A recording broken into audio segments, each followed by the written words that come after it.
investigation, a deadly shooting after a wedding, and now the groom has been charged with felony murder. Channel 2 investigative reporter Mark Winnie is live in our studio now. So, Mark, the county sheriff and the district attorney have been split over whether the groom should have been charged in this killing. Yeah, George, Karen. Butts County Sheriff Gary Long says the felony murder charge against a groom for a shooting on his wedding night marks the first time since he became sheriff 13 years ago that he has publicly disagreed with his district attorney. These are just a few of the dozens of evidence photos from the case. Jonathan Adams says he, as DA, did the right thing, but we hear also from the admitted shooter. I'm going, it's a life or death situation. I've got to get to my weapon. Clearest case of self-defense. Why did you shoot him? Fear for my life. That I have personally seen in 30 years of law enforcement. You better be right if you're going to kill someone. Justice will prevail for my son.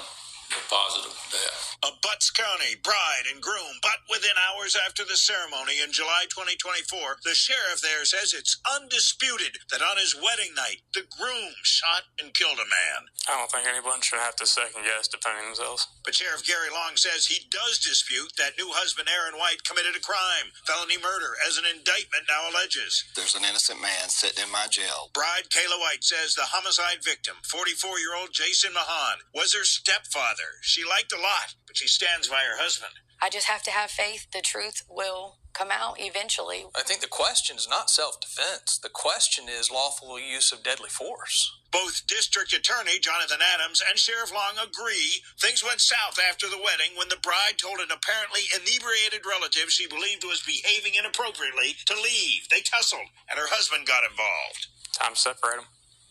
This ain't right. Jason Mahan, perhaps upset about the tussle with the relative, showed up and punched Aaron White in the face. Knocked me to the ground. Minutes later, Mahan and the relative who tussled with the bride returned. The relative fired a gun. He differs with multiple witnesses on when a gunshot hit Aaron White's hand, and Jason Mahan chased White, who made it to his truck. I was able to draw my weapon. And did what? Defended myself and everybody else. You shot him? Yes.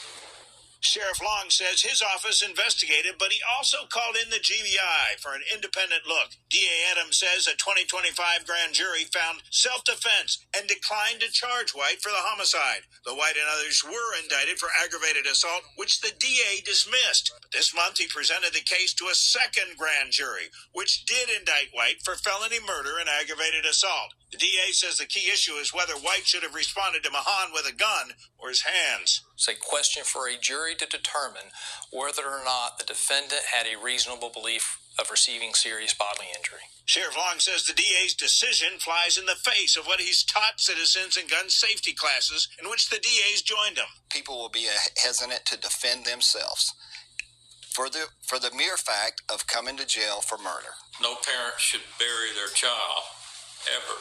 Dan Mahan, Jason's dad. We're just going to let the state of Georgia and the district attorney's office and all of the law enforcement settle this thing.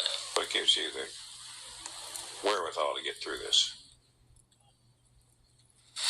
God, friends, family, community. Now, Sheriff Long says since we interviewed him on camera, Aaron White has been released on bond. Defense attorney Brett Dunn says there were some areas he did not want White to speak to us about because of the pending prosecution.